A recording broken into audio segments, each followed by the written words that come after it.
فأنا ناصح لإخواني بالصدع بالحق، تبيض وجوههم. السكوت في مسألة الحزبية يضرها، فاصدع بما تؤمر وأعرض عن المشركين. سلامي على دماج ورجالها والشيخ يحيى ودار العلم يا سعد بانيها. بسم الله الرحمن الرحيم. الحمد لله حمدا كثيرا طيبا مباركا فيه كما يحب ربنا ويرضى. أشهد أن لا إله إلا الله وحده لا شريك له، وأشهد أن محمدا عبده ورسوله صلى الله عليه وعلى آله وأصحابه ومن تبعهم بإحسان إلى يوم الدين. Amma ba'd. Pertemuan yang lalu kita mengambil hadis yang ke-14 berkaitan dengan rukun-rukun Islam. Disebut dengan rukun karena 5 perkara tersebut merupakan fondasi utama tegaknya agama kita.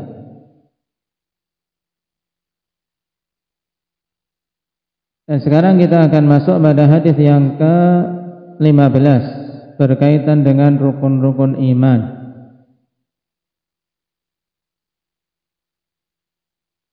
Qala al-mu'allif wafaqahullah babu dzikri arkanil iman. Bab penyebutan rukun-rukun iman. Dan perlu diingat kembali bahwasanya Islam dan iman kapan saja disebutkan pada satu tempat, maka menunjukkan makna yang berbeda. Islam berkaitan dengan amalan-amalan zahir, sebagaimana disebutkan dalam hadis Abdullah bin Umar tadi. Persaksian 2 kalimah syahadah, penegakan salat, penunaian zakat, haji ke Baitullah, dan puasa Ramadan. Adapun iman, maka yang dimaksud dengannya adalah yang berkaitan dengan amalan-amalan batin. Namun kapan saja kedua istilah ini disebutkan bersendirian, maka maknanya mencakup kedua-duanya. Karena tentunya tidak akan dikatakan seorang beragama Islam tanpa ada iman. Dan tidak akan dikatakan seorang memiliki iman kalau tidak memenuhi rukun-rukun Islam. Nah, 2 istilah seperti inilah yang diungkapkan oleh para ulama dengan ma idza ijtama'a iftaraqa wa idza iftaraqa ijtama'a. Yaitu kata yang apabila disebutkan bersama-sama maka memiliki makna berbeda. Namun apabila disebutkan secara terpisah maka akan memiliki makna yang sama. Maknanya menyatu.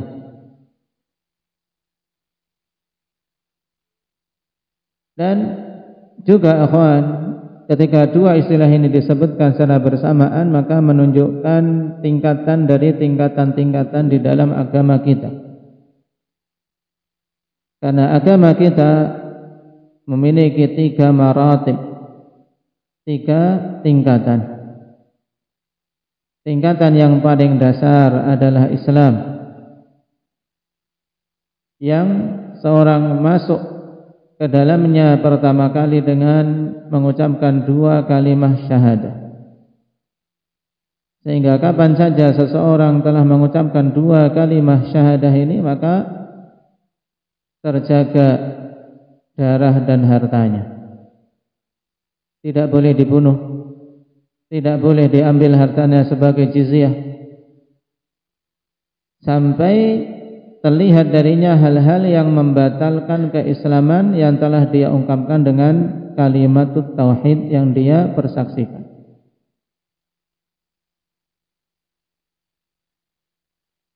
Kemudian setelahnya dituntut untuk menunaikan amalan-amalan zahir, dituntut untuk menegakkan salat. Makanya Rasulullah SAW di awal pertama kali seorang datang masuk Islam, setelah mengucapkan kalimah syahadah, maka diajarkan kepadanya salat. Diajarkan kepadanya salat. Dan telah kita lewati perkara pengajaran salat, akhwan, pengajaran yang butuh untuk kita apa? Istabir alaiha. Betul-betul memenuhi diri kita dengan kesabaran dalam upaya mengajarkannya, menanamkannya. Bukan hanya sekedar cukup mengajarkan lafaz-lafaznya, gerakan-gerakannya, tapi juga butuh untuk terus-menerus mengecek perbaikan, kemajuan dari salat kita pertama kali dan keluarga kita serta anak-anak kita. Karena Allah Subhanahu wa taala telah mengatakan wa'mur ahlaka bis-salati wastabir 'alaiha. Perintahkanlah kepada keluargamu salat serta benar-benar penuhi dirimu dengan kesabaran atasnya. Allah Subhanahu wa taala tidak memerintahkan wasbir 'alaiha, tapi istabir. Tingkatan yang di atas sekedar kesabaran biasa. Wastabir 'alaiha. Betul-betul penuhi dirimu dengan kesabaran dalam memerintahkan keluargamu untuk menegakkan salat. Kemudian dituntut untuk menunaikan rukun-rukun Islam setelahnya. Ini tingkatan dasar. Kemudian tingkatan agama kita yang setelahnya adalah martabatul iman. Tingkatan yang di atas keislaman untuk seorang menjadi mukmin.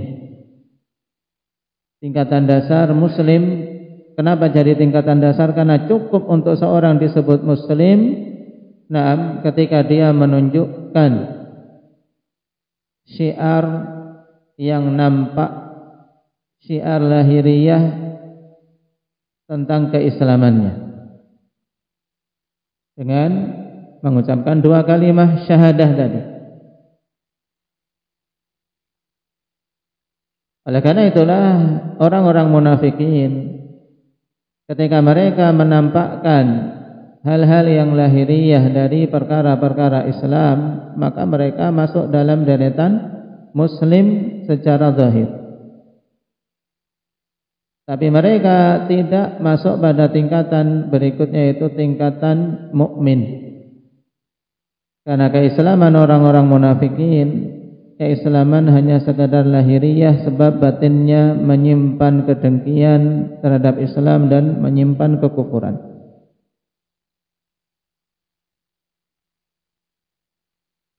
Maka tingkatan mukmin, tingkatan iman, itu tingkatan di atas keislaman. Karena setiap mukmin itu muslim, tapi tidak setiap muslim itu mukmin, sebagaimana keadaan orang-orang munafikin tadi. Di dunia mereka kategorinya masuk dalam deretan kaum muslimin. Sebab perkara kemunafikan, perkara qalbu. Seorang tidak boleh untuk menghakimi seseorang sebagai munafik kecuali dengan dalil, dengan wahyu. Sebagaimana dulu Rasulullah SAW diberi wahyu tentang deretan orang-orang munafikin. Adapun setelahnya, generasi kita tidak bisa kita menghukumi seseorang memastikan bahwasanya hatinya hati munafik.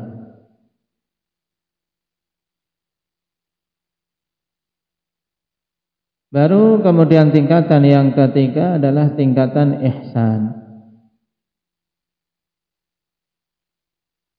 Tingkatan yang tertinggi, tingkatan ihsan. Tingkatan seorang yang betul-betul mewujudkan penghambaan kepada Allah Subhanahu wa taala yang sebenarnya. Baik itu pada tahapan muraqabah maupun musyahadah. Karena ihsan ada dua tingkatan, tingkatan muraqabah, tingkatan seorang betul-betul merasa senantiasa diawasi oleh Allah. Yang dikatakan oleh Nabi sallallahu alaihi wasallam, fa in lam takun tarahu fa innahu yarak. Jika engkau tidak melihat Allah Subhanahu wa taala, maka yakinlah bahwasanya Allah melihatmu. Inilah tingkatan muraqabah. Tingkatan ihsan di mana seseorang dalam ibadahnya betul-betul meyakini dirinya diawasi, dilihat oleh Allah Subhanahu wa taala. Sehingga mengupayakan kebaikan pada ibadahnya dan menjauhi semua larangan-larangannya. Dan tingkatan yang lebih tinggi dari itu tingkatan musyahadah, tingkatan seorang yang beribadah seakan-akan betul-betul melihat Allah Subhanahu wa taala. Ini tingkatan tertinggi dalam ubudiyah. Yang diungkapkan oleh Nabi sallallahu alaihi wasallam, al-ihsan an ta'budallaha ka'annaka tarah. Engkau beribadah kepada Allah Subhanahu wa taala seakan-akan engkau melihatnya. Nah, sekarang yang akan kita bahas yaitu berkaitan dengan tingkatan kedua, yaitu iman. Dan iman memiliki rukun-rukun yang wajib diwujudkan. Yang disebutkan oleh Rasulullah sallallahu alaihi wasallam dalam hadis Umar bin Al-Khattab radhiyallahu anhu. Qala Umar bin Al-Khattab radhiyallahu anhu qala سئل النبي صلى الله عليه وسلم عن الإيمان فقال أن تؤمن بالله وملائكته وكتبه ورسله واليوم الآخر وتؤمن بالقدر خيره وشره رواه مسلم. Dari Umar bin Al-Khattab radhiyallahu anhu, orang yang pertama kali digelari dengan Amirul Mukminin, khalifah yang kedua dari Khulafaur Rasyidin, yang Allah Subhanahu wa taala anugerahkan kepada beliau keutamaan yang besar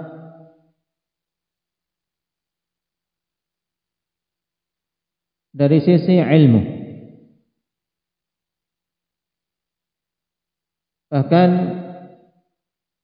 beberapa hukum di dalam Islam mencocoki apa yang menjadi harapan Umar bin Khattab radhiyallahu anhu, seperti hijab,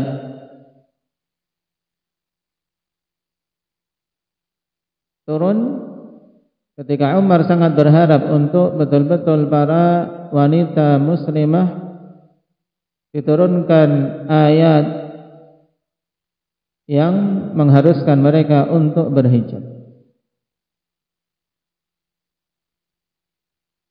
Kemudian turunlah ayat hijab.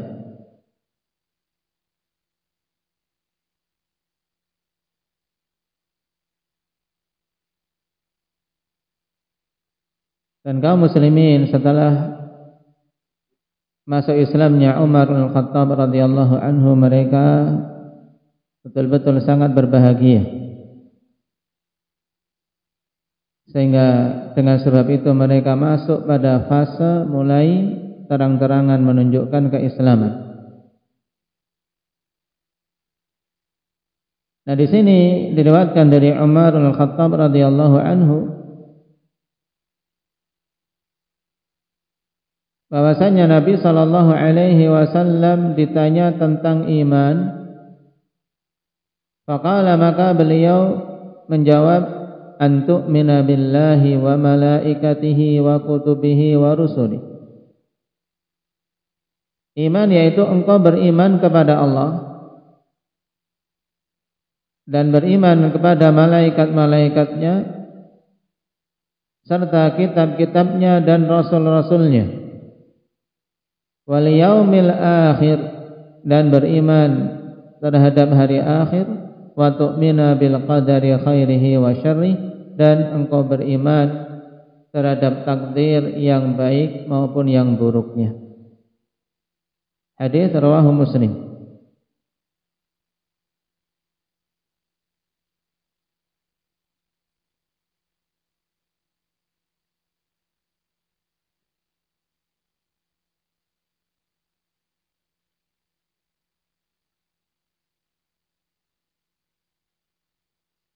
Dan hadis ini akhwan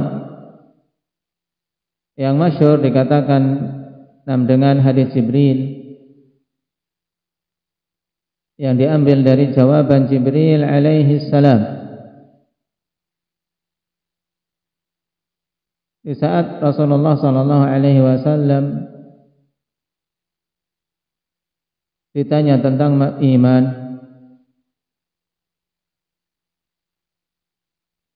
maka beliau menjawab dengan jawaban ini dan dibenarkan oleh Jibril. Nah, jawaban Jibril yaitu sadaqata. Nah, perhatikan tentang pokok-pokok perkara yang wajib diimani dalam hadis ini ada 6 yang kemudian dikenal dengan rukun-rukun iman. Yang diungkapkan oleh Imam Ibn Abil Izz rahimahullahu ta'ala bahwasanya susunan terbaik pada kitab-kitab akidah hendaknya ketika menjabarkan perkara-perkara iman sesuai dengan susunan jawaban Rasul sallallahu alaihi wasallam dalam hadis Jibril, yaitu dimulai dari pembahasan iman terhadap Allah Subhanahu wa taala, kemudian terus sesuai dengan urutan di sini dan diakhiri dengan pembahasan iman terkait masalah takdir. Rukun yang pertama, antu'mina billah, beriman kepada Allah Subhanahu wa ta'ala. Kemudian yang kedua, beriman terhadap malaikatnya. Rukun yang ketiga, beriman terhadap kitab-kitab, dan seterusnya. Keimanan kepada Allah Subhanahu wa ta'ala meliputi 4 hal utama yang wajib diwujudkan. Yang pertama yaitu al-imanu biwujudillah, yaitu harus beriman tentang adanya Allah Subhanahu wa ta'ala. Dan untuk perkara pertama dalam iman kepada Allah ini perkara yang telah difitrahkan pada setiap hamba.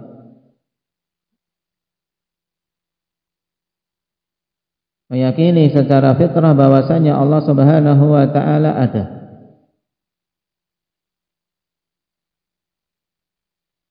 Kemudian yang kedua, al-imanu birububiyyati. Yang kedua, beriman dengan rububiyah Allah Subhanahu wa ta'ala. Apa yang dimaksud dengan rububiyah Allah? Yaitu beriman bahwasanya Allah adalah zat yang telah menciptakan, yang mengatur dan menguasai jagat raya ini. Ini cakupan rububiyah Allah Subhanahu wa ta'ala secara umum. Al-imanu bil khalqi wal mulki wat taqdir wat tadbir. Beriman bahwasanya Allah pencipta. Beriman bahwasanya Allah Subhanahu wa ta'ala yang memiliki, menguasai jagat raya ini, dan beriman bahwasanya Allah yang mengatur semuanya. Ini cakupan rububiyah Allah Subhanahu wa ta'ala. Sehingga kalau kita perhatikan iman bahwasanya Allah yang mengatur rizki, ini kembali kepada pengaturan. Berarti masuk dalam cakupan iman terhadap rububiyah. Makanya siapa saja yang pada dirinya keraguan terkait masalah rizki, terkait masalah pembagian dari Allah, maka iman terhadap rububiyah Allah Subhanahu wa ta'ala lemah. Dan siapa saja yang menisbahkan rizki kepada selain Allah Subhanahu wa ta'ala, maka dia telah kufur terhadap rububiyahnya.